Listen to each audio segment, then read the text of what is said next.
kita berdoa terlebih dahulu.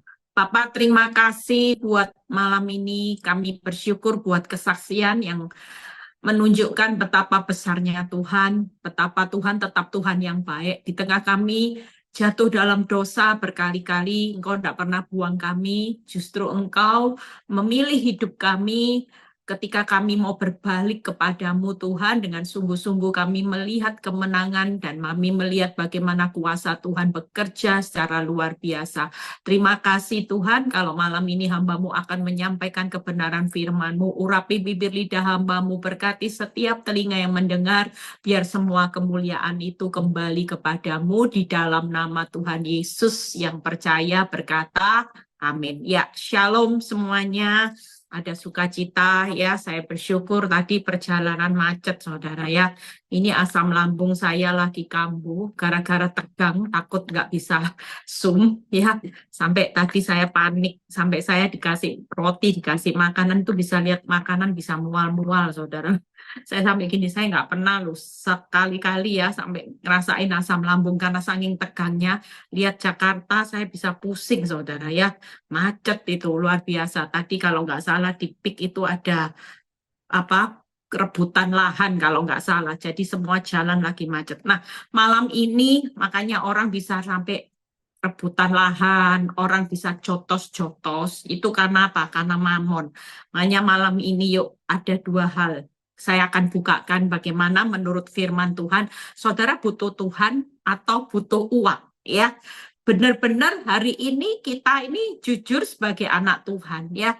Kita lihat orang Kristen, saya pernah ya satu kali saya dengar bagaimana keluarga Kristen ya. Ini orang tuanya belum dikubur, masih di rumah duka, itu keluarga Kristen loh. Anak sama anak itu bisa jotos-jotosan saudara. Di depan peti mati papanya yang belum dikubur itu bisa jotos-jotosan hanya karena rebutan apa? Harta, saudara. Mereka merasa bahwa tanpa harta mereka nggak bisa hidup. Makanya yuk kita lihat ayatnya terlebih dahulu supaya kita malam ini tahu bahwa kita dalam hidup ini senyatanya. Saudara mungkin bilang, saudara jujur, ada banyak orang ikut ibadah, ikut Zoom, ya, datang ke gereja, rajin doa puasa. Jujur kalau kita mau cek and recheck hati kita senyatanya, saudara ambil doa puasa. Saudara hari ini rajin ikut Zoom, rajin ibadah. Motif saudara apa? Saudara mau cari Tuhan, butuh Tuhan, atau saudara cuma butuh berkat uangnya supaya hari ini kalau saya nggak ikut Zoom nanti saya nggak dapat berkat. Kalau nggak ikut Zoom nanti toko tambah sepi. Kalau nggak ikut Zoom nanti berkat tambah tutup. Nah, itu yang jadi motivasi kita malam ini kita belajar firman supaya malam ini kita ngerti kenapa kita ini hari ini harus benar-benar butuh Tuhan. Saudara buka di Matius 6 ayat 19 sampai 21. Matius 6 ayat 19 sampai 21. Kalau kita disiksa secara mental ya. Karena hari-hari ini juga banyak orang disiksa secara mental, bukan hanya siksaan itu secara fisik, tapi perkataan orang itu membuat mental kita jatuh. Perbuatan orang, penghinaan orang ya, penghinaan pasangan kita membuat mental kita benar-benar hari ini banyak orang yang merasa tidak berharga, makanya banyak orang yang ingin bunuh diri. Nah, kita baca ayat ini. Janganlah kamu mengumpulkan apa, saudara? Harta di bumi. Sudah ada peringatan loh ya.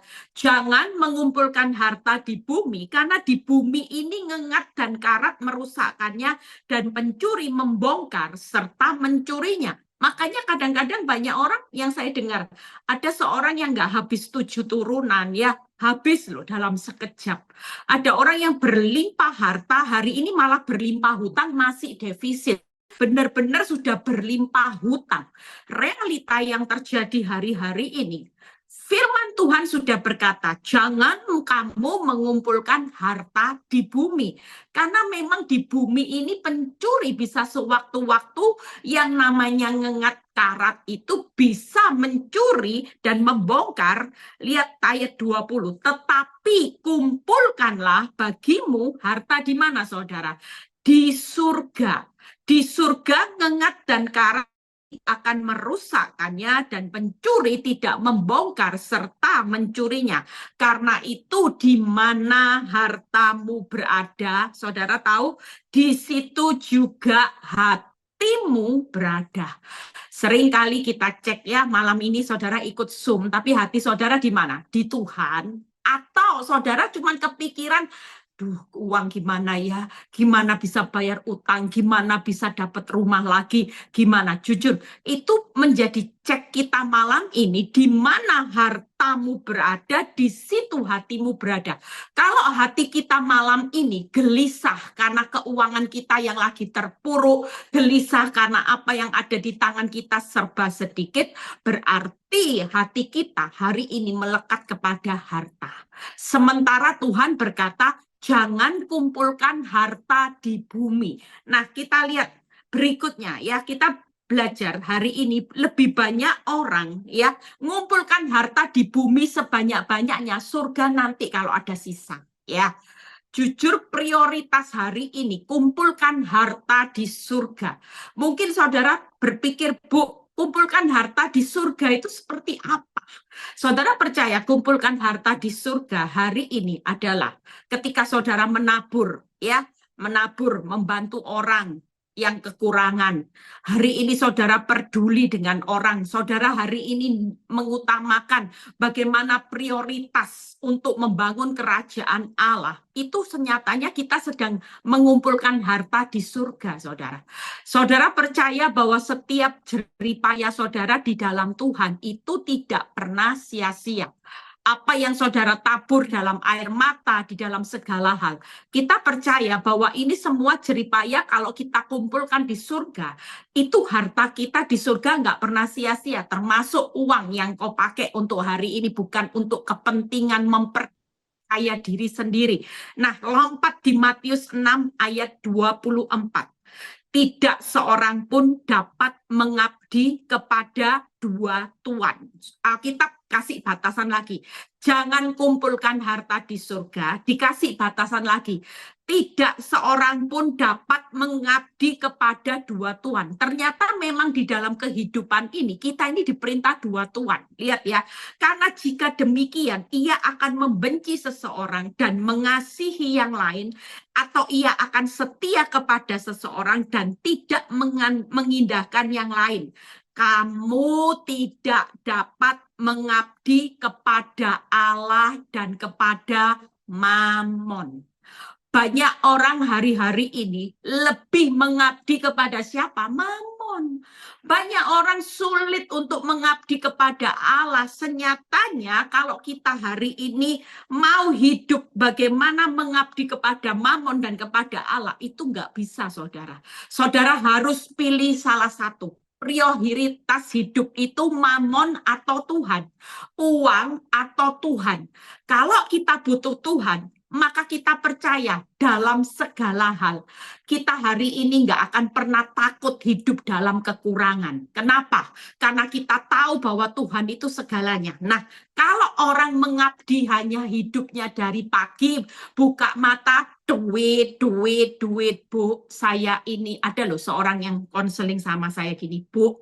Saya ini selalu butuh vitamin D, vitamin duit, Bu Eli. Jujur, dulu Bu, suami saya kalau disuruh milih ya Bu, kehilangan suami atau diproses uang, saya lebih milih diproses suami Bu.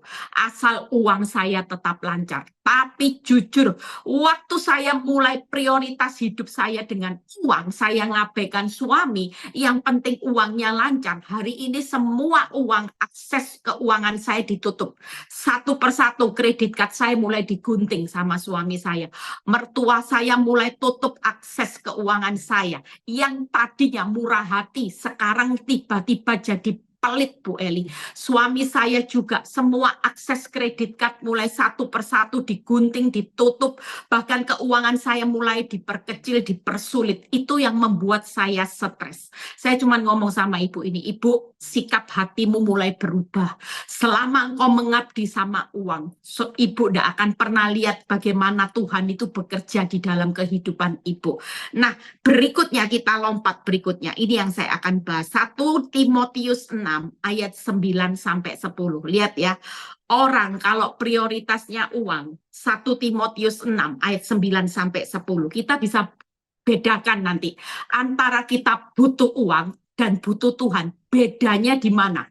Saudara lihat ya, orang kalau terus hidupnya menghamba, mengumpulkan harta di surga, buka mata duit, duit, duit, tutup mata duit, duit, duit. Setiap kali fokusmu hanya mengumpulkan harta di bumi, percayalah, apa yang kita nikmati itu hanya sejenak, kemudian akan habis. Ada ngengat karat yang akan membongkar dan mencurinya.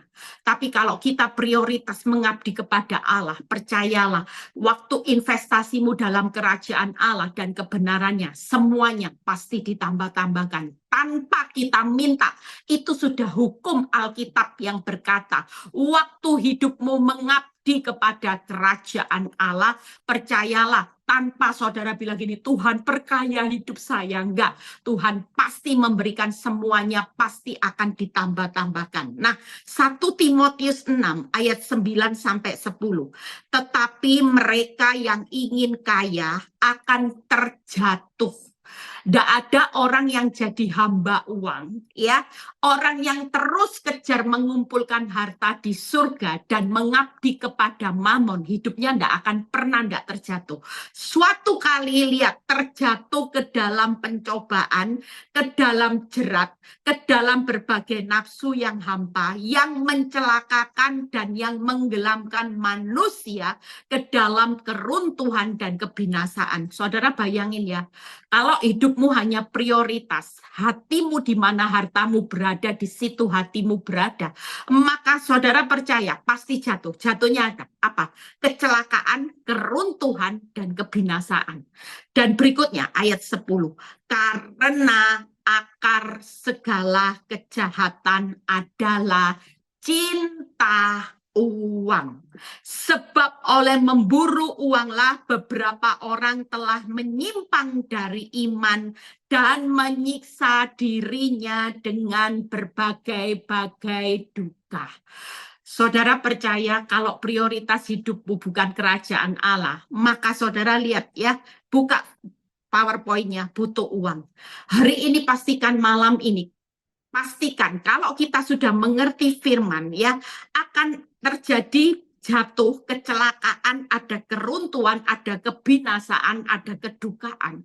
Maka sebelum ini terjadi, semuanya akan membuat saudara dimakan ngengat, ngerat, dibongkar. Ya, saudara akan mengalami titik terendah. Hari ini adalah titik balik di mana kalau kita mau melihat kehidupanmu di tengah terpuruk, tapi ada proses, semuanya akan ditambah-tambahkan. Waktu hidup kita hari ini menjadi hambanya Allah. Bukan lagi hidup hanya menjadi hambanya uang. Ya, saudara jangan terus mengumpulkan harta di bumi. Jadi yang pertama, uang itu bukan mendikte kita. Ya, itu yang pertama. Yang kedua, kita itu pengelola uang, bukan budaknya uang. Ya, bukan budak uang. Sekali lagi, kita itu sebagai pengelola uang, bukan budaknya uang. Jadi sekali lagi, uang itu jangan yang mengatur hidup kita. Tangkap ya, Tuhan memberikan sejumlah berkat buat kita untuk kita kelola. Tapi berapa banyak kita hari-hari ini justru uang itu yang mengatur hidup kita sampai kita diperbudak. Nah, yang kedua, uang itu bukan jawaban dari masalah, hanya Tuhan jawabannya. Ya, makanya hari-hari ini kalau saudara ngomong yang penting saya punya uang dulu, itu salah besar. Karena sekali lagi uang itu bukan jawaban dari masalah, tapi Tuhan jawaban masalah kita. Yang ketiga, uang itu akar segala kejahatan, sementara Tuhan itu akar segala kebenaran. Tangkap ya. Makanya orang kalau sudah mengabdi hidupnya hanya sama Mammon, uang, hidupnya tidak akan pernah bahagia, pasti akan jatuh. Kenapa? Karena diperbudak oleh uang. Bahkan saudara tidak akan menemukan jawaban dari masalah. Apakah orang punya uang itu menjamin hidupnya bahagia, hidupnya sukses? Itu kan tidak jadi jaminan. Tapi hari ini yang membuat orang bisa hidup di dalam satu kebahagiaan ketika dia punya Tuhan. Kenapa? Karena ketika kita mengabdi kepada Tuhan, maka Tuhan itu adalah sebagai akar segala kebenaran. Nah, 4 hal itu tadi. Kalau kita cinta, kita hari ini hanya hidup tubuh. Eli, saya butuh uang, maka Hari ini kejatuhan pasti seperti yang saya sebutkan. Kecelakaan, keruntuhan, dan kebinasaan dan kedukaan. Nah, kita lompat berikutnya. Ya, kita lompat berikutnya. Bedanya, lihat ya, kalau orang yang butuh Tuhan, saya tunjukin ayatnya. Mazmur 51 ayat 13. Mazmur 51 ayat 13. Kalau orang cirinya, orang hari ini, lebih banyak orang bilang gini, yang penting uang jangan sampai berkurang. Tidak apa-apa, jam ibadah berkurang, it's okay. Waktu untuk Tuhan berkurang, tidak apa-apa. Yang penting jangan sampai uang itu berkurang. Berapa banyak orang lebih mengabaikan hari ini, ya saudara, kalau misalnya disuruh milih, bagaimana saudara pilih hidup, ya kalau hari ini antara pilihan kejar uang sama memberikan waktunya buat saudara kepada Tuhan, kita pasti menginvestasikan waktu lebih banyak kalau menghasilkan uang tanpa kita sadari. Jujur, kenapa kita Victory ini, ya terutama yang di Surabaya juga. Ini Jakarta tahun depan itu sudah mulai 1 bulan 2 kali. Buat saya repot pasti, ya. Kalau di Surabaya, karena saya tinggal di Surabaya, 1 minggu sekali nggak jadi masalah. Buat saya untuk buka 1 cabang lagi, jelas buat saya menghabiskan waktu. Tapi sekali lagi, kenapa saya tahu walaupun menginvestasikan waktu buat Tuhan, mungkin buat saudara ketika saudara datang ibadah onsite, ya, saudara pikir gini, enggak lah ibadah online aja, toh nanti pada akhirnya khotbah-khotbahnya juga ada di YouTube. Sekali lagi, ketika hati kita melekat sama Tuhan, kita percaya, investasikan waktumu untuk ibadah. Karena kita tahu pada waktu kita hadir di rumah Tuhan, di situ hadirat Tuhan, di situ kehadiran Tuhan, itu akan mengubah segala sesuatu. Ada banyak orang mengalami mujizat pada waktu mereka datang ke rumah Tuhan secara onsite, nyata. Bukan waktu di rumah, tapi di rumah Tuhan yang memang tempat kita ibadah. Di situ ada banyak orang yang mengalami lawatan Tuhan sampai nangis-nangis. Ada yang terlawat Tuhan pulang dari ibadah, tiba-tiba sakit bisa sembuh. Ada yang alami jamahan Tuhan lewat firman sampai dia berkata, ya seperti tadi beberapa orang ngomong sama saya, Bu, saya datang ke tempat ini, itu jawaban yang saya cari. Ternyata apa yang saya pikirkan selama ini salah. Saya terlalu terintimidasi dengan perkataan suami saya yang merusak mental saya. Akibatnya saya yang sehat jadi tidak sehat. Ternyata saya mengerti lewat khotbahnya Ibu Eli. Ini mengubah mindset. Ada banyak hal kalau kita menginvestasikan waktu untuk ibadah onsite. Jangan pernah tahan, jangan pernah takut rugi. Ya, makanya tahun depan Jakarta sudah 2 kali. Ya, nanti kita akan melihat bagaimana di dalam ibadah menginvestasikan waktu buat Tuhan. Tidak ada kata sia-sia. Mazmur 5 ayat 13. Apa yang dikatakan Daud? 51 ayat 13. Janganlah membuang aku dari hadapanmu. Janganlah mengambil rohmu yang kudus daripadaku. Ini ciri orang yang butuh Tuhan. Tangkap ya. Ini ciri orang yang butuh Tuhan. Saking dia butuhnya Tuhan, paling takut dalam hidupnya bukan kehilangan uang, tapi waktu kehilangan Tuhan. Makanya Daud berkata, jangan membuang aku dari hadapanmu dan jangan mengambil rohmu yang kudus. Berapa banyak orang hari ini rela kehilangan Tuhan, rela kompromi dosa demi uang. Ada banyak orang rela menjual imannya hanya untuk mencintai pasangannya, dipaksa untuk menjual imannya, meninggalkan Tuhan hanya untuk orang yang dicintainya. Makanya orang seperti ini berarti Tuhan bisa melihat kita hidup butuh Tuhan, bukan butuh uang. Bukan butuh apapun selain butuh Tuhan. Nah, kita lompat di ayat berikutnya. Mazmur 104, 27 sampai 29 ya. Ayat ini akan saya bahas, mungkin penjabarannya enggak keburu sekilas ya, nanti bisa supaya saudara bisa tanya jawab.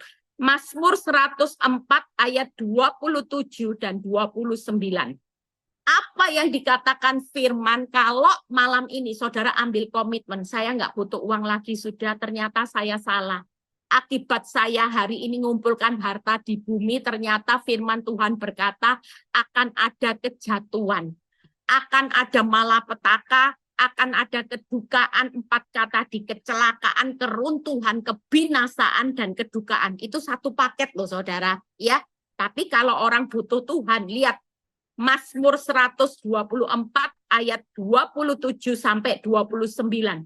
Semuanya menantikan engkau supaya diberikan makanan pada waktunya. Lihat ya, hari ini kata menantikan Tuhan. Sekali lagi, orang yang butuh Tuhan itu akan sabar menantikan Tuhan. Sampai hari ini, orang yang menantikan Tuhan itu akan diberi makanan pada waktunya. Berikutnya, apabila engkau memberikannya, mereka memungutnya. Apabila engkau membuka tanganmu, mereka kenyang oleh kebaikan. Apa yang hari ini saudara katakan, Tuhan, walaupun keadaanku babak belur, usahaku belum terlihat hasil. Tapi kalau aku menantikan Tuhan dan aku butuh Tuhan, aku akan mendapat makanan pada waktunya. Aku akan melihat bagaimana Tuhan memberikan kebaikan dan dibuat kenyang. Lihat ya, bukan kenyang dengan hal-hal yang buruk, tapi orang kalau butuh Tuhan, kenyang dengan kebaikan. Tapi kalau butuh uang tadi, 4K saudara. Ya, kedukaan, kecelakaan, kebinasaan, keruntuhan, itu jadi satu paket. Tapi kalau orang butuh Tuhan, lihat ayat 29. Apabila engkau menyembunyikan wajahmu, mereka terkejut. Apabila engkau mengambil roh mereka, mereka mati binasa kembali menjadi debu. Buka 3 hal, ya. Bagaimana kita butuh Tuhan, itu 3 hal. Buka PowerPoint-nya. Yang pertama, kalau kita butuh Tuhan, bukan butuh uang tadi ya, makanya kita jangan terus buka mata mulai hari ini, jangan duit, tapi buka mata mulai dipaksa, didisiplin hidupmu, Tuhan, Tuhan, Tuhan. Iblis bilang gini, usahamu bangkrut, Tuhan. Ya, saudara percaya hari ini yuk kita lihat berikutnya.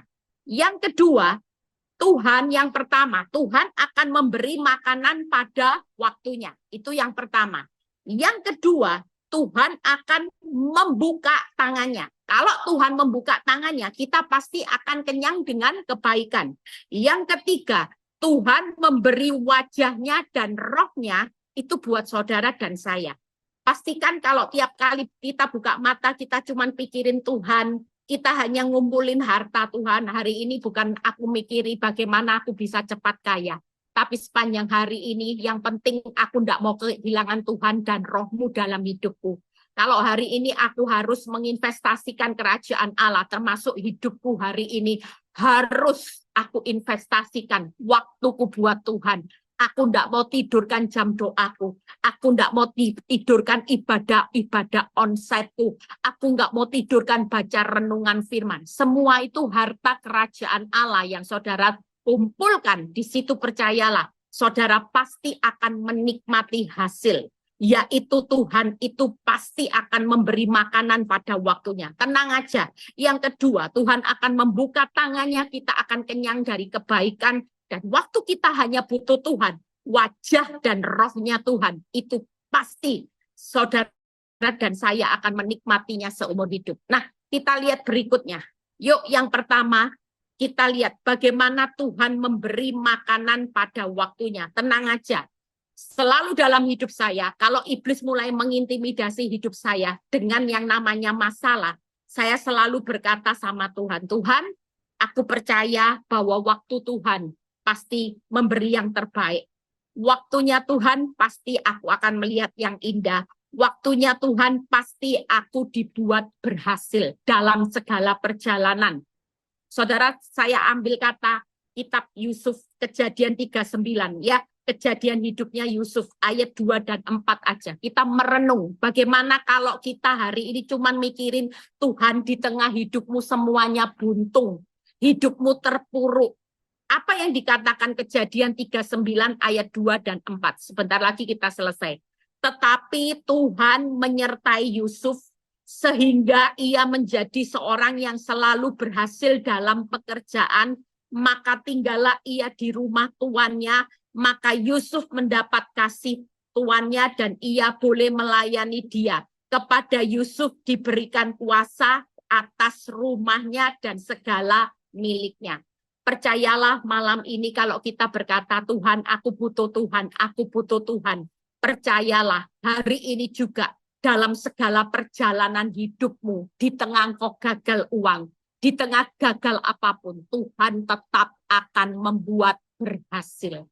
Pada akhirnya Tuhan tetap akan memberikan kasih dan kuasanya dalam hidup saudara dan saya, sehingga tidak ada orang yang hari ini butuh Tuhan setiap hari, tidak lagi menginvestasikan waktunya untuk duit, tapi benar-benar untuk kerajaan Allah. Saudara tidak akan pernah hidupmu buntung. Saudara, pada waktu Tuhan kita akan melihat kebaikan, kita akan melihat keindahan, dan kita akan melihat keberhasilan. Yang kedua, kenapa kalau Tuhan membuka tangannya, saudara akan menikmati banyak kebaikan. Bukan hanya sedikit, tapi menikmati kebaikan yang banyak. Kenapa? Karena tangan Tuhan akan mengangkat saudara dan saya. Itu jelas. Yang kedua, tangan Tuhan itu pasti membuka pintu. Orang yang butuh Tuhan hari ini tidak main-main loh saudara. Makanya saya kan ajari toh, kalau doa jangan bilang gini, Tuhan aku butuh uang. Nah itu tidak sopan. Ya, saudara butuh kesembuhan juga bilang, Tuhan aku butuh sembuh. Tidak, butuh Tuhan. Aku butuh Tuhan, kuasa bilur-bilurmu yang menyembuhkan aku. Tuhan, aku butuh Tuhan untuk memberkati tokoku hari ini. Kita semua hari ini katakan dalam segala aspek kehidupanmu. Baik ketika engkau berkata-kata, baik ketika engkau berdoa. Katakan, Tuhan aku butuh engkau. Butuh bilur-bilurmu menyembuhkan aku. Butuh berkat yang menjadikan orang benar kaya tanpa susah payah menambah. Tiap hari. Saudara mulai berkata, Tuhan aku butuh kuasamu untuk membuat anak-anakku besar kesejahteraannya. Membuat anak-anakku punya hikmat 10 kali lipat lebih pintar dari orang berilmu lainnya. Tuhan, aku butuh Tuhan menjadikan anak-anakku menjadi pewaris bumi. Anak-anakku perkasa di bumi. Setiap kali kita harus membuka kata-kata dengan butuh Tuhan. Jangan tiap kali doa, Tuhan aku butuh uang, aku butuh Tuhan, butuh sehat, butuh enggak. Mulai hari ini katakan ketika kita butuh uang, kita percaya. Yang penting seperti Daud berkata, jangan pernah ambil rohmu. Jangan pernah engkau menjauh dari hidupku, makanya tiap detik, tiap saat hanya pikiran kita Tuhan dan Tuhan. Jangan sampai kita terlena, pikiran kita cuma duit ya. Jadi percayalah, tangan Tuhan akan mengangkat kita, tangan Tuhan membuka pintu, dan tangan Tuhan akan membelah laut. Percayalah hari-hari ini, yuk ketika kita butuh Tuhan, makanya saya ajarkan kan 3, hari ini doanya gimana? Tuhan, aku butuh Tuhan, butuh waktunya Tuhan, butuh kuasa Tuhan, tangan Tuhan, kita butuh belas kasihannya Tuhan. Kita hanya boleh minta 3 ini. Selebihnya itu waktunya Tuhan kapan, suka-sukanya Tuhan, tapi yang pasti kita pasti kenyang dengan kebaikan. Seperti firman Tuhan berkata, waktu kita butuh Tuhan, maka Tuhan akan membuka tangannya, dan waktu tangannya terbuka, maka kita kenyang dengan kebaikan.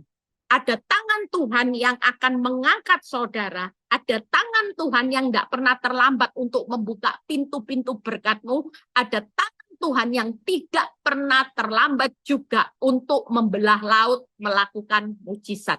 Yang terakhir, bagaimana Tuhan memberi wajah dan rohnya. Yang pertama, buka di Mazmur 34 ayat 16 dan 17a. Mazmur 34 ayat 16 dan 17a. Setelah ini kita selesai. Mata Tuhan tertuju kepada orang-orang benar, dan telinganya kepada teriak mereka minta tolong. Wajah Tuhan menentang orang-orang yang berbuat jahat. Pastikan tiap hari ini, kalau kita benar-benar butuh Tuhan, saudara harus menghormati posisi wajah. Saudara bisa bayangin ya, kalau wajah Tuhan itu terus lihat saudara, tertuju kepada saudara. Kalau hari ini hidupmu hari ini terus hatimu, hartamu di mana hartamu berada di situ hatimu berada. Kira-kira kalau kita cuma datang sama Tuhan hanya butuh uang dan berkatnya, kira-kira ini membuat Tuhan hari ini gimana hatinya? Kesel enggak lihat saudara? Jelas. Mata Tuhan tertuju kepada saudara. Tuhan bilang gini, wajahku jangan takut. Waktu engkau butuh aku, mata, tanganku, wajahku, itu sudah tersedia buat engkau. Jadi tidak perlu takut.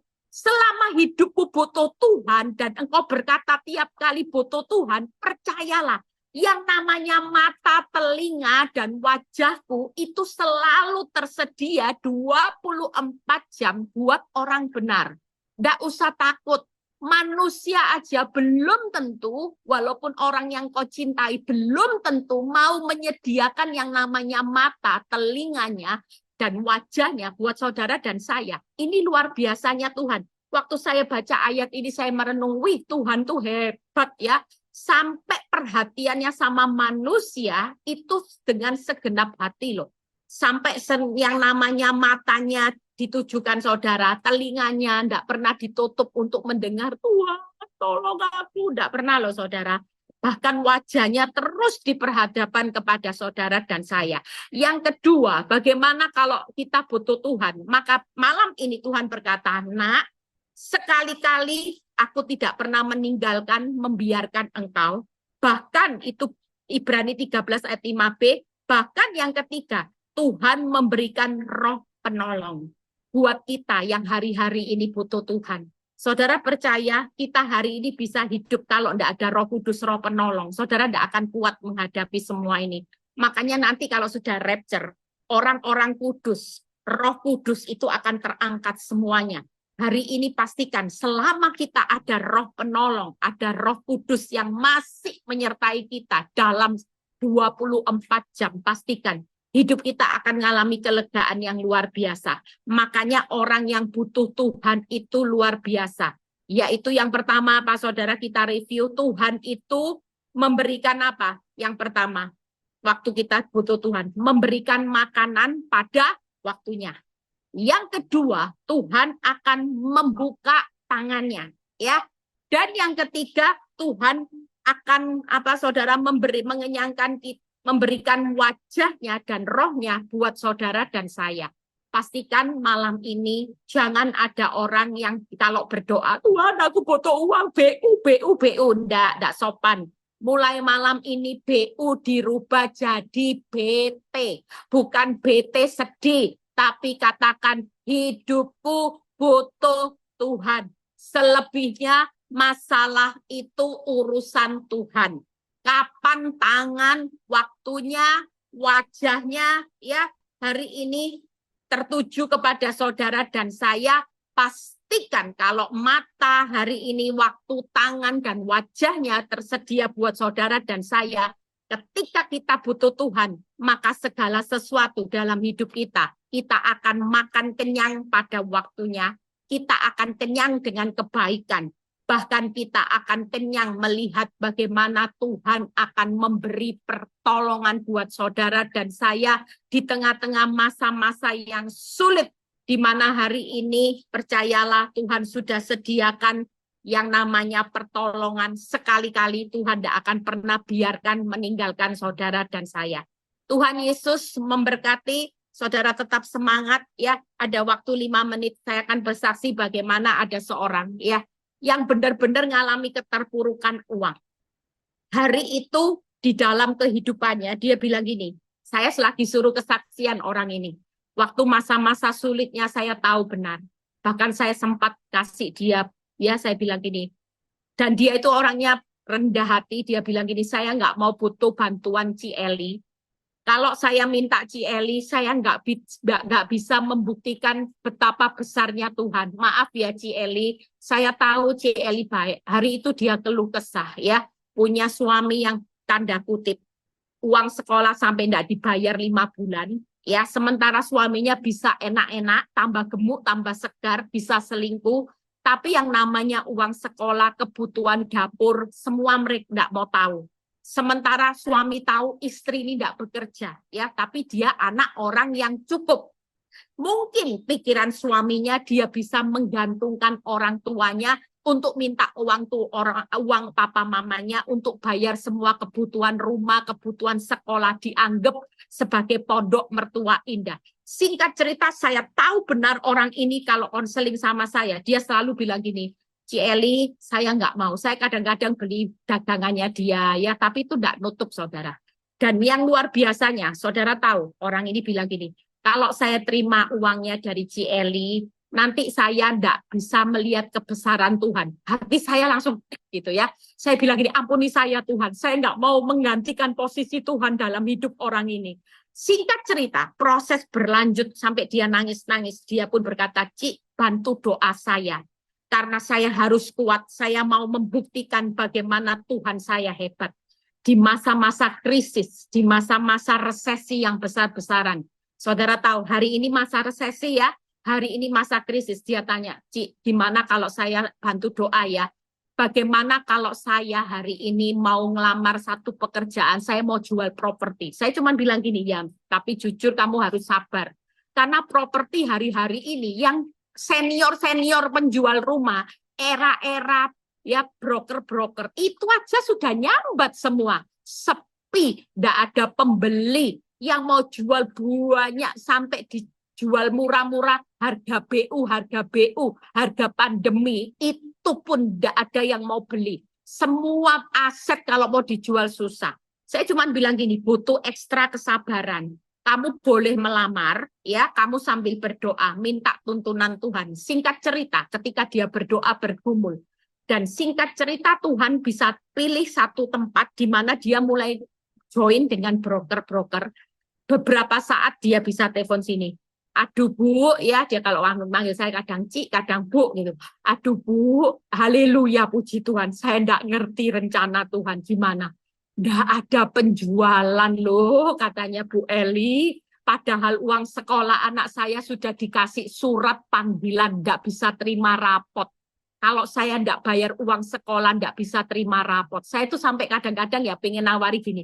Apa mau kamu tak pinjemi uang sekolah dulu supaya kamu bisa terima rapot ya, karena saya kenal baik sama dia ya. Saya tahu orang ini bagaimana mentalnya dia. Dia bilang enggak, saya enggak mau. Kalau itu yang terjadi, saya tidak pernah melihat bagaimana saya butuh kuasa Tuhan hari ini membuktikan dia Tuhan Allah yang memelihara hidup saya tanpa bantuan Ci Eli lebih dari cukup. Imannya, tapi ya dredeg-dredeg dia bilang gini, tapi kok Tuhan itu kok sampai sekarang penjualan saya tanya, gimana penjualanmu? Nol, katanya gitu. Terus suamimu gimana? Nggak berubah, tambah pelit, tambah menghina saya. Katanya kamu itu memang nggak bisa kerja. Dari dulu bagaimana kamu berusaha kerja? Apa buktinya? Nol. Tapi siapa yang nyangka, saudara? Saya sendiri tidak habis akal, tidak habis pikir. Tiba-tiba saya dikirimi satu penghargaan. Saudara tahu, selang beberapa lama saya sudah tidak pernah kontak dia. Dia juga sibuk, saya juga sibuk. Ya, saya nggak pernah tanya progres. Cuman yang terakhir dia bilang nol. Dia sampai bilang gini, Tuhan tuh gimana ya Bu Eli? Padahal saya itu sudah membuktikan iman saya percaya teguh, tapi masih nol. Saudara tahu, saya dikasih flyer. Hari ini dia bisa menduduki ranking nomor 1. Dia mencetak penjualan bahkan bukan hanya satu kota, tapi satu provinsi. Dia bisa mencetak penjualan angka yang tertinggi, ngalah-ngalai senior yang lain. Saudara bisa bayangin ya. Makanya ibu-ibu yang suaminya pelit, yuk belajar. Saya melihat orang seperti ini, orang-orang seperti ini yang berkata, Tuhan, aku butuh Tuhan. Aku nggak butuh Ci Eli, aku nggak butuh manusia, tapi aku mau membuktikan siapa Tuhanku yang hebat. Yang butuh Tuhan malam ini, saudara percaya, urusan uang itu cuma jadi perkara kecil di tangan Tuhan. Urusan masalah di dalam kehidupan kita di dunia, Masalahmu hanya urusan biasa-biasa kecil ketika hati kita di mana hartamu berada, di situ hatimu berada. Waktu hartamu benar-benar mengabdi kepada Tuhan, bukan uang dan uang. Percayalah, perjalanan hidupmu, apa yang hari ini nol, Tuhan bisa buat naik, saudara. Saya lagi suruh orang ini kesaksian, dia bilang, saya nggak bisa ngomong, nggak apa-apa. Kamu belajar untuk rekam suara, membuktikan imanmu, dibuktikan sendiri bagaimana melihat kebesaran Tuhan. Makanya Mazmur 104, yuk kita praktekkan. Semua yang menantikan engkau akan diberi makanan pada waktunya. Kalau Tuhan memberikan, maka ketika Tuhan membuka tangannya, kita akan kenyang dengan kebaikan. Bahkan waktu kita butuh Tuhan, wajah Tuhan hari ini, matanya, telinganya, semuanya akan diberikan perbuat saudara dan saya 24 jam. Tuhan Yesus memberkati saudara dan saya hari ini. Yuk sama-sama kita mau berdoa ya. Saya berdoa terlebih dahulu, setelah itu tanya jawab ya. Saya percaya malam ini, orang-orang yang bergabung di Zoom ini, beberapa orang, banyak yang hatinya butuh uang. Jujur, akui pelanggaran di hadapan Tuhan. Kalau selama ini engkau cari Tuhan hanya kepentingan dompet kantongmu, berkatmu untuk pekerjaan, untuk usaha, untuk beli rumah, untuk bisa bayar cicilan hutang, maka saudara dan saya menjadi hamba uang.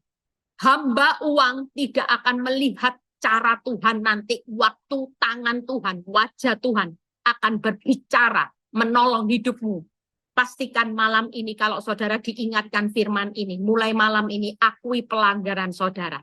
Orang yang mengakui keterbukaan itu adalah awal pemulihan. Selama kita hari ini tidak mengoreksi motivasi kita hari ini terus jadi hamba uang, saudara tidak akan lihat cara Tuhan memberkati saudara dan saya. Yuk kita berdoa terlebih dahulu.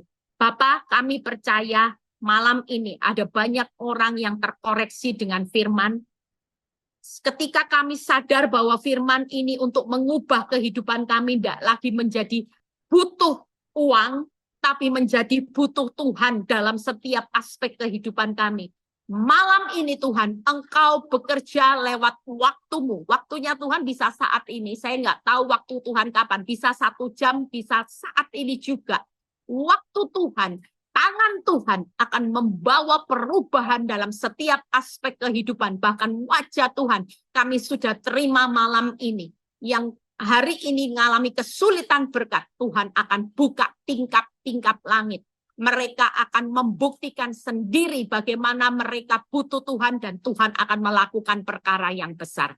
Di dalam nama Tuhan Yesus, haleluya, amin. Saya serahkan sama Fran. Ya, puji nama Tuhan. Baik, kita sudah mendengarkan sharing firman Tuhan ya. Mohon maaf atas beberapa kali gangguan signal wifi-nya. Baik, untuk selanjutnya siapa yang ingin bertanya bisa langsung chat ya.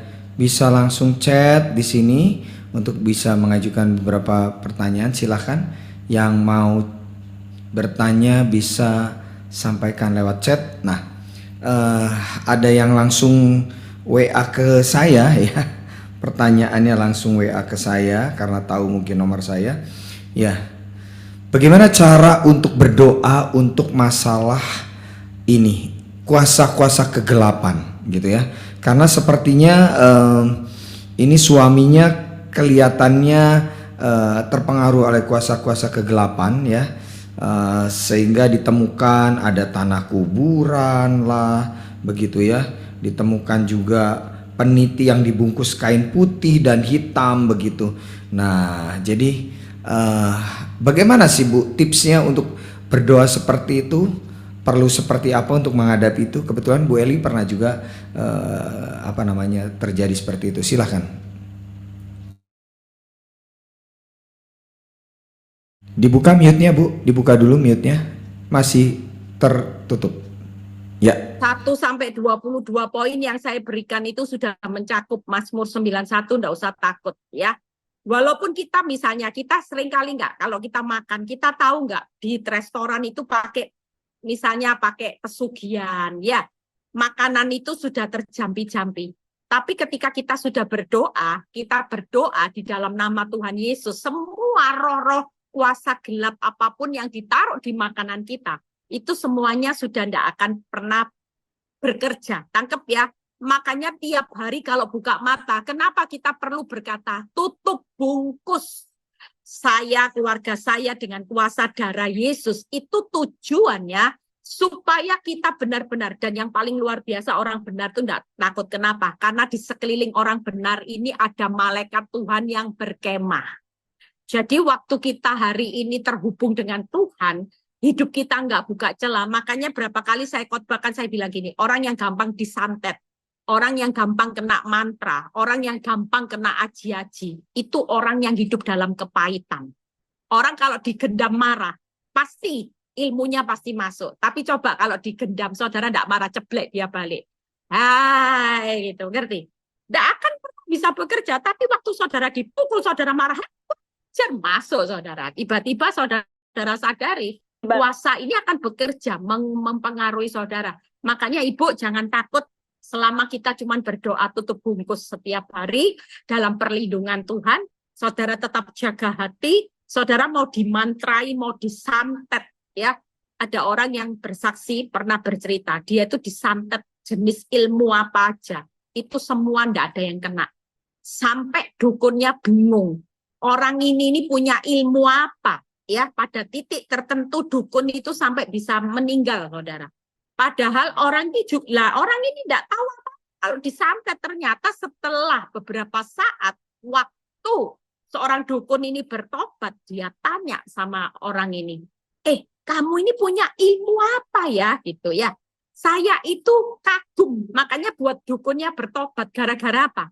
Karena dia kepingin tahu pegangannya itu ilmu apa. Sampai ilmu dia, tidak ada yang jalan sama sekali, saudara. Singkat cerita, orangnya cerita lah, saya ya gak punya ilmu apa-apa. Saya ya gak tahu. Loh, kamu gak ngerasain apa-apa waktu aku kerjain? Enggak itu. Gak ngerasain apa-apa? Enggak. Hah? Dalam segala hal gak ngerasa. Padahal aku membuat kamu kena penyakit supaya kamu mati dan sebagainya. Enggak, dia bilang gitu. Dari situ awal pertobatan. Ternyata ketika dia berkata, aku cuman berkata tiap hari, kamu tahu rahasiaku, aku cuman berdoa dimanapun berada, tutup bungkus aku dan seisi rumahku dengan kuasa darah Yesus. Ternyata hanya perkataan itu aja, dia kagetnya luar biasa. Percayalah hari ini, jangan meremehkan nama. Makanya firman Tuhan berkata apa? Nama Yesus, menara yang kuat. Nama Yesus, mengalahkan semua musuh. Ya, itu nyanyian itu bukan sekedar nyanyian loh saudara, itu benar-benar powerful saudara. Makanya hari ini jangan meremehkan nama Yesus. Apapun yang terjadi, panggil nama Tuhan Yesus Kristus, Allah penyelamatku. Wow, itu sudah mengalahkan segalanya ya. Jadi tidak usah takut mau dimantra, mau disosok, mau dikasih aji-aji, tidak akan pernah kena ya. Itu aja. Baik, nah sudah dikasih tipsnya ya. Harus seperti apa? Tutup bungkus dengan kuasa darah Yesus, itu luar biasa. Ya baik, nah sudah ada pertanyaan. Bagaimana cara menghadapi suami yang cinta uang, pelit, tidak terbuka dalam keuangan keluarga, sampai tasnya sampai tasnya dibawa kalau tidur, luar biasa. Ya kayaknya tasnya dipeluk gini terus kayaknya. Kalau dia bawa berangkasnya juga dipeluk kayaknya ya. Lalu lemari tempat simpan uang dikunci dan kuncinya selalu disimpan. Kalau bisa selain disimpan ditelan mungkin kuncinya ya, karena saking pelitnya. Nah gimana Bu cara menghadapi suami model begini? Iya, ya kayak tadi itu yang saya cerita ibu yang hari ini sampai menduduki nomor 1 ya. Saudara percaya, tidak usah marah. Kalau suamimu cinta uang, kita tetap cinta Tuhan ya. Jadi artinya gini, kalau suami kita pelit, saya itu belajar saudara ya. Kalau misalnya jatah kita itu dikurangi atau sebagainya ya, kita tidak usah marah, kita tidak usah berespon jengkel. Seringkali dulu kalau saya lihat gini, aduh jatah saya minta, saya tidak dikasih. Saya pernah satu kali sakit hati ya, karena saya itu panas hati. Saya lihat, wanita itu posting sesuatu di mana barang yang dia posting itu saya kepingin dari dulu. Ya, karena saya masih ya kedagingan lah ya. Saya itu dari dulu kepingin punya barang ini, tapi saya nggak bisa beli dan saya sungkan sama minta sama suami saya. Tapi tiba-tiba karena wanita ini pakai, ya diposting di sosmed, saya dikirimi teman saya mulai kepingin, kurang ajar ya. Saya yang istrinya aja kepingin, nggak berani minta lah ini sudah dibelikan gitu. Singkat cerita saya mulai pasang trik. Saya mulai foto barang ini ya. Saya bilang gini, saya kepingin ya beli ini belikan. Jawabannya apa? Beli dewek, kata gitu. Beliau sendiri pakai uangmu sendiri. Saudara, saya ini jengkel. Saya mau ngomong, lo kan barusan belikan ini ya. Itu, tapi saya ya mikir lagi, waduh. Terus saya tuh bilang, lo beliin apa? Oh ya, saya tuh kepingin punya barang ini lo udah lama. Dia bilang, nggak usah minta-minta, beli sendiri. Kamu punya uang. Kalau nggak punya uang, nggak usah beli. Jengkel ya. Tapi waktu Tuhan kasih saya sesuatu di hati saya, hari itu Tuhan cuma bilang gini, kamu butuh apa? Kamu jengkel hari ini cuma butuh barang. Bukankah kamu butuh aku jauh lebih penting? Hari itu saya mulai jaga hati saya. Saya cuma bilang, ya sudah Tuhan, saya cuma butuh Tuhan. Selama saya masih punya Tuhan, itu cuma barang urusan duniawi, nggak usah jengkel. Saya percaya kalau itu memang berkat saya, Tuhan pasti bisa kasih pemberian. Tuhan kasih saya pemberian yang lebih, tidak jelas. Ketika saya mulai rela ikhlas, Tuhan kasih saya berkat yang jauh lebih dari apa yang saya minta. Itu kenapa? Karena kita belajar untuk menjaga hati. Ya, hari ini kalau kita butuh Tuhan, maka kita percaya di mana hartamu berada, di situ hatimu berada. Waktu harta kita adalah Tuhan segala-galanya, hati kita hari ini pasti tertuju kepada Tuhan. Dunia hari ini yang kita minta, kita tidak mencapai target, kita belum mendapatkan. Tapi yang penting jangan pernah lepaskan kepercayaanmu kepada Tuhan. Itu aja. Tuhan Yesus memberkati. Baik, puji nama Tuhan. Sudah dijawab lagi ya. Nah, selanjutnya ini ada seorang ibu yang berdoa, apakah boleh berdoa minta jodoh karena kok sudah doa puasa begitu ya. Nah, saya ini butuh Tuhan, tapi ya saya juga butuh jodoh, kelihatannya begitu ya. Nah, boleh nggak sih Bu minta jodoh? Kenapa sampai hari ini belum dikasih jodoh saya itu katanya gitu? Kenapa ya Bu? Iya, ini satu hal boleh minta jodoh, tapi jangan bilang Tuhan aku butuh jodoh. Enggak, doanya tetap diganti. Tuhan, aku butuh Tuhan. Supaya Tuhan kasih siapa sih, aku ini tulang rusuknya siapa. Nah, kita minta nggak apa-apa, tapi jangan ketika kata-kata pembuka langsung gini, Tuhan saya butuh jodoh. Nah ini preman saudara ya, nggak sopan. Sudah minta masih ngomong Tuhan saya butuh jodoh. Lah dipikir Tuhan ini biro jodoh apa. Jujur kadang-kadang kita ini ngomongnya harus penuh bagaimana berhikmat. Ya, kalau kita butuh jodoh, kita tetap datangnya sama Tuhan ngomong, Tuhan, aku butuh Tuhan, butuh kuasamu, pilihkan saya jodoh yang baik. Karena orang itu tidak tahu isi hatinya orang, tapi kan Tuhan tahu isi hati orang, yang mana yang baik buat saya. Lah kalau kita ngomong kita butuh Tuhan, butuh kuasa Tuhan, kira-kira Tuhan melakukan sesuatu enggak? Lah kalau kita cuma datang sama Tuhan, Tuhan butuh jodoh, butuh jodoh, butuh jodoh. Lah Tuhan itu dianggap biro jodoh beneran. Ya, kita hari ini kata-kata kita disederhanakan, tapi ini kata-kata yang menarik hatinya Tuhan. Butuh Tuhan untuk memilih jodoh yang terbaik karena Tuhan tahu hati manusia. Saya nggak bisa menerawang hatinya manusia, tapi Tuhan tahu kalau ini terbaik buat aku ya Tuhan.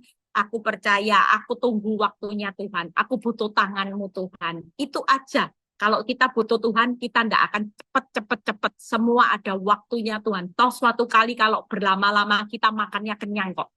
Tapi orang yang waktunya kepingin cepet-cepet instan, nggak akan makan dengan kenyang nanti ya.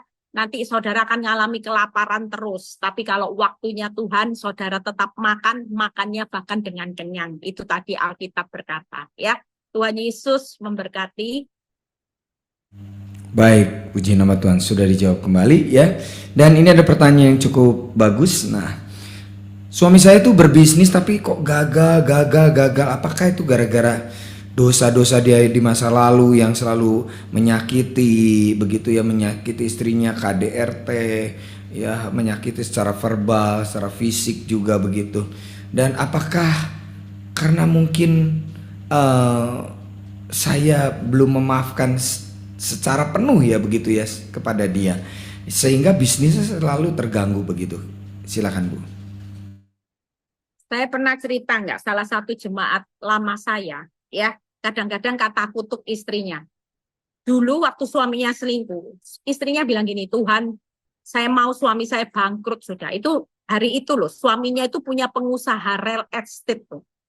Banyak perusahaan. Secara akal kalau saudara pikir, ini orang kaya loh ya. Orang kaya yang top sudah. Tapi karena dia selingkuh, istrinya bilang gini, daripada dia kaya selingkuh, buat dia bangkrut, tapi dia kembali tobat jadi orang benar.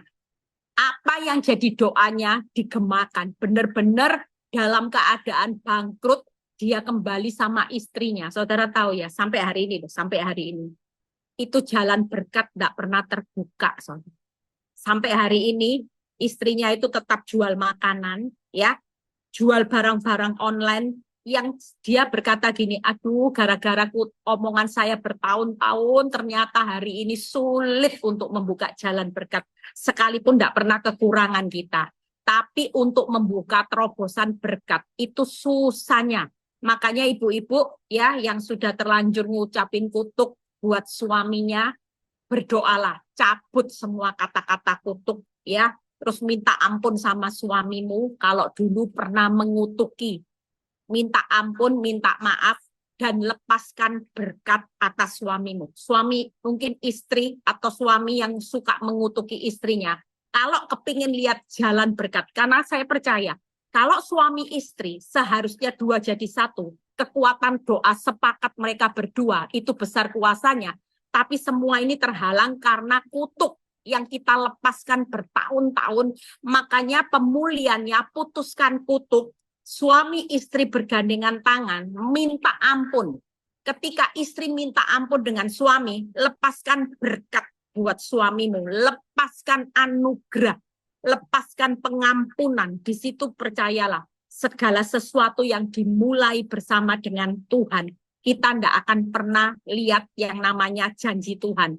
Apa yang Tuhan janjikan? Makan kenyang, itu harusnya kita menikmati makan, itu bukan sekedar makan, tapi orang benar itu selalu makannya dengan kenyang.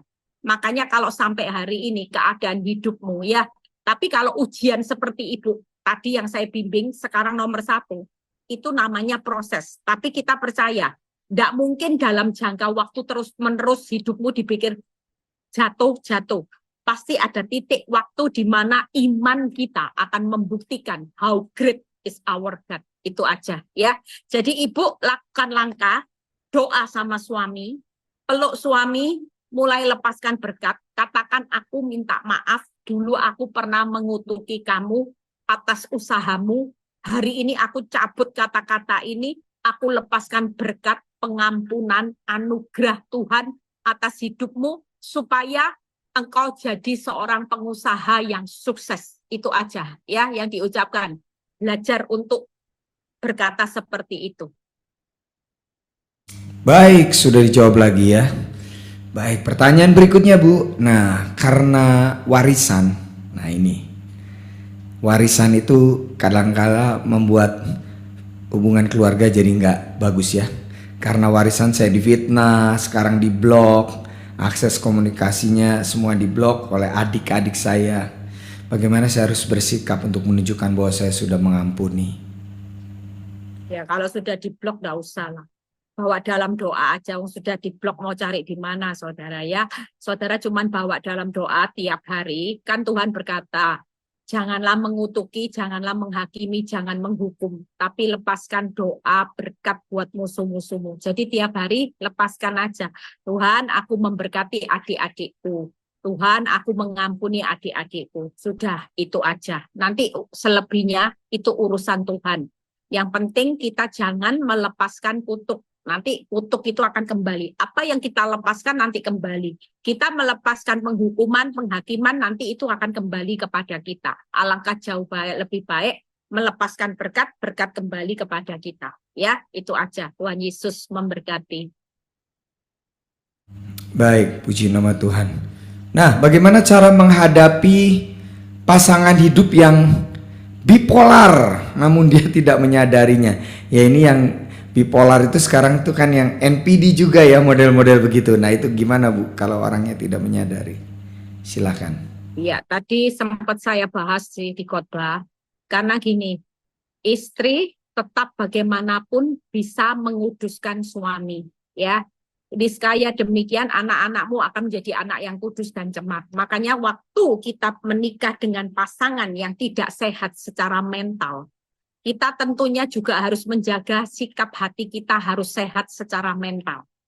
Jangan sampai kita yang hari ini disakiti, diserang secara mental, ya. Kena suami bipolar, NPD, ya, suami yang mulutnya kasar dan sebagainya. Banyak orang ketika suaminya sakit mental, kita juga sakit mental akhirnya. Tangkap ya, itu tidak boleh terjadi. Makanya tadi saya bahas 3 hal, gimana cara nolaknya supaya sikap kita ini tidak sakit secara mental. Apa sih pandangan Tuhan kalau kita dapat suami yang benar-benar hari ini suami dalam tanda kutip bipolar, NPD, kasarnya luar biasa ya. Nanti dengar khotbah saya, bagaimana kita menghadapinya tetap dengan kasih.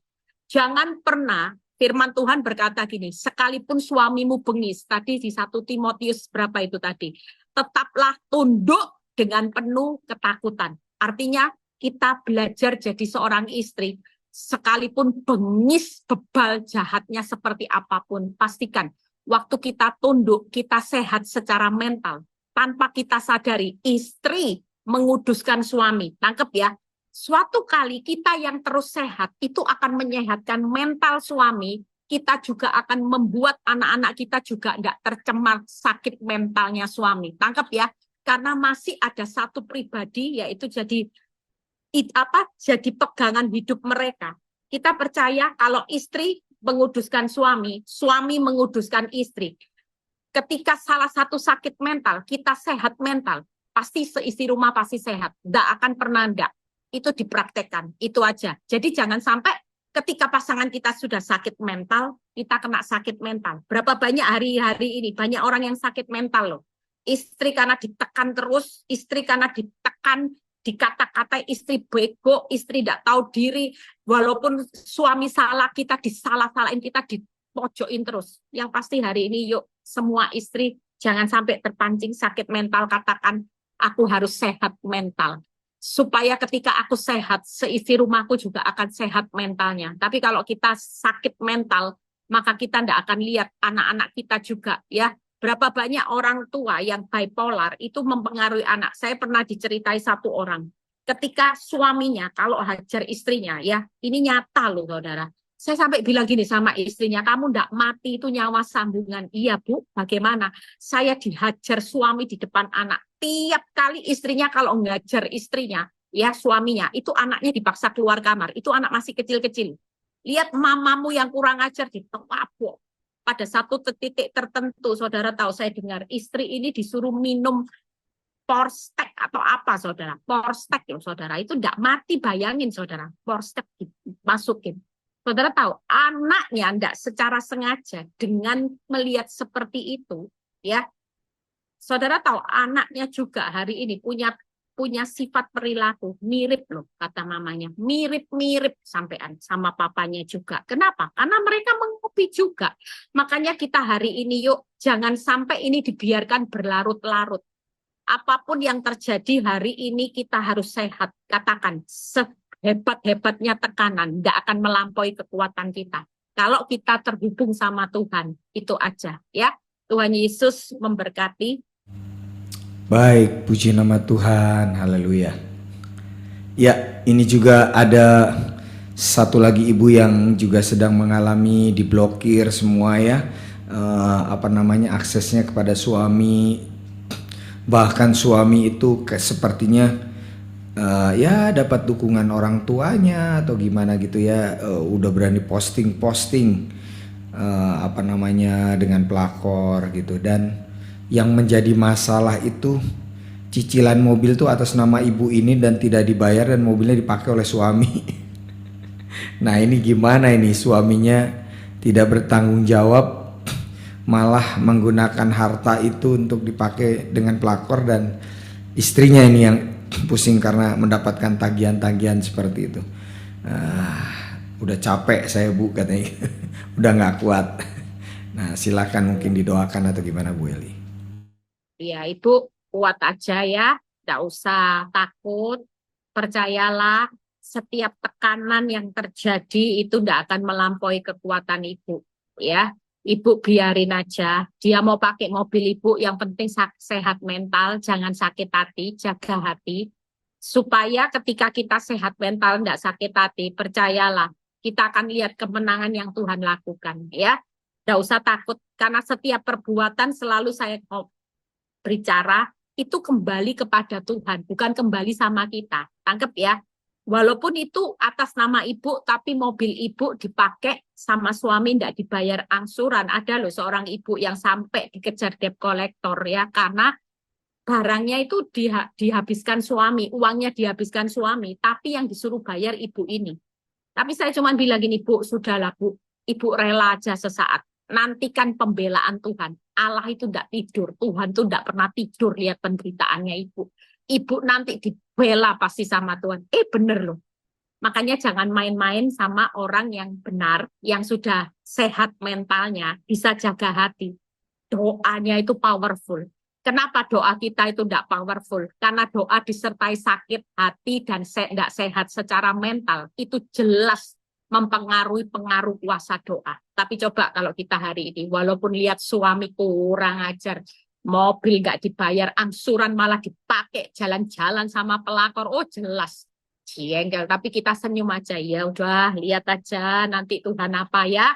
Kamu keterlaluan sama saya, bukan urusan sama saya. Saya tetap waras diri, saya tidak mau sakit hati, waras saya tidak mau sakit mental. Percayalah, orang-orang yang bisa sehat mental, bisa jaga hatinya, doanya pasti dampaknya powerful. Tidak main-main orang seperti ini. Nanti pembalasan Tuhan buat suami-suami juga yang keterlaluan, itu nanti tidak main-main juga, ya. Tuhan Yesus memberkati, Ibu tetap sabar. Oke, baik. Silakan, mungkin ada lagi yang mau bertanya, satu pertanyaan lagi lewat chat ya. Saya hanya akan memberikan kesempatan kepada Anda untuk bisa bertanya lewat chat. Ya, ini sesuai dengan kesepakatan dari tim dari Victory untuk supaya bisa lewat chat terlebih dahulu saja ya. Oke, tidak ada lagi pertanyaan, tampaknya sudah tidak ada di chat. Baik, untuk selanjutnya kita akan, kalau tidak ada lagi pertanyaan, terima kasih buat yang sudah bertanya, terima kasih buat Ibu Gembala yang sudah juga menjawab. Baik, untuk selanjutnya silakan Ibu Juliana Tan akan memimpin kita di dalam doa syafaat dan kemudian ditutup doa berkat oleh Ibu Eli. Tuhan Yesus memberkati.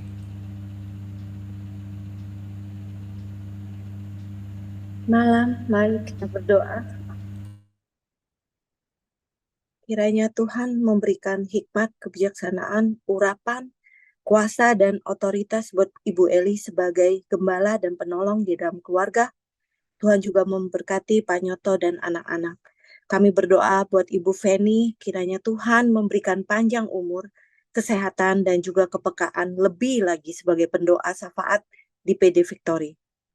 Untuk PD Victory Pusat, Surabaya, dan cabang di Jakarta, Bali, Semarang, Malang, Amerika, Makassar, kiranya ada kesatuan hati untuk selalu memberi yang terbaik dalam melayani Tuhan. Kami membawa seluruh jemaat PD Victory ke dalam tangan Tuhan, kiranya berkat Tuhan melimpah atas mereka, dan biarlah kebenaran firman yang sudah ditaburkan boleh membawa mereka semakin mengenal Tuhan. Buat bangsa dan negara Indonesia, kiranya Tuhan mengampuni setiap kesalahan bangsa kami, dan kiranya perkenanan Tuhan turun atas Indonesia. Indonesia pulih, Indonesia maju. Sebelum kita berpisah, kita siap menerima berkat dari Bu Gem Eli. Silakan Bu Gem. Terima kasih Tuhan, malam ini kami percaya Kami mendengar firman, kami butuh Tuhan dalam segala hal. Uang boleh hari ini mengalami goncangan keuangan apapun, tapi satu hal ketika kami butuh Tuhan, Tuhan sudah sediakan yang terbaik buat setiap kehidupan kami. Terima kasih kalau sebentar kami mau berpisah satu dengan yang lain. Kami mengangkat tangan kami menerima berkat Tuhan, berkat Abraham, Ishak, Yakub, damai sejahtera Allah, Bapa, Putra, dan Roh Kudus menyertai saudara dan saya mulai saat ini sampai Maranatha Tuhan Yesus datang kedua kali, yang diberkati dan percaya berkata amin. God bless semuanya. Tuhan Yesus memberkati.